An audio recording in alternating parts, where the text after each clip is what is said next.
Dr. Josh Matson here with Infinity Chiropractic Center.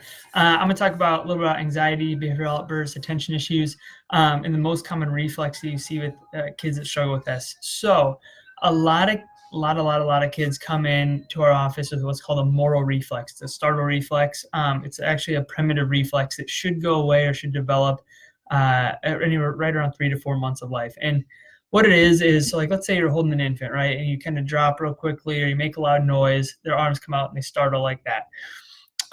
But that should go away or should develop into a more appropriate startle response called a Strauss reflex at about 3 to 4 months. But in a lot of kids, it doesn't develop appropriately and people still retain these reflexes.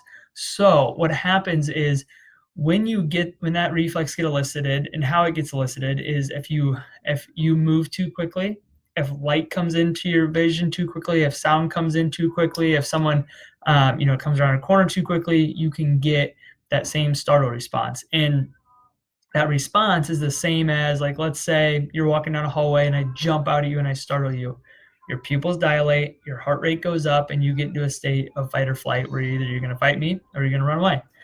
But if this reflex doesn't develop appropriately, you get that same response all day long. Anytime you move too quickly, anytime light comes into your vision too quickly, anytime sound comes in too quickly, you get that same response. So that would be literally like the exact same thing as me following you around all day and jumping out and startling you every single time that I could.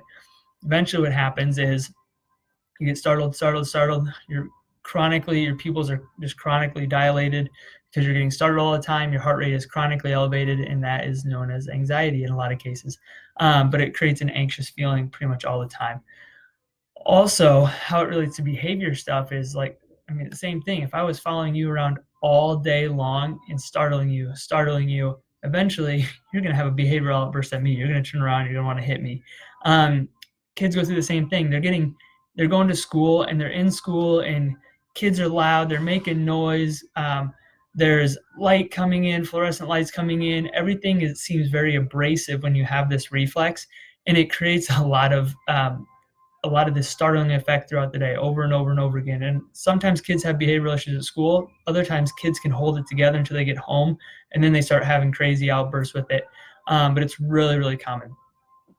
When it comes to attention issues, let's say you're sitting in class, you're hanging out, you're trying to focus, you're doing whatever, and then someone drops a pen. Kid makes a loud noise. You're going to startle, and then you're going to look at it. You're going to startle, and you're going to look at it. You're constantly getting your attention stolen because you're first and foremost, you're getting startled, and that's stealing your attention. But then you're looking for, what's going to startle you next. You're more concentrated on what's going to happen that's going to cause you to startle than paying attention to school. So that's the link between all three of those. A lot of times we see kids that come in with all three of those all the time, and every single one of them has a motor reflex.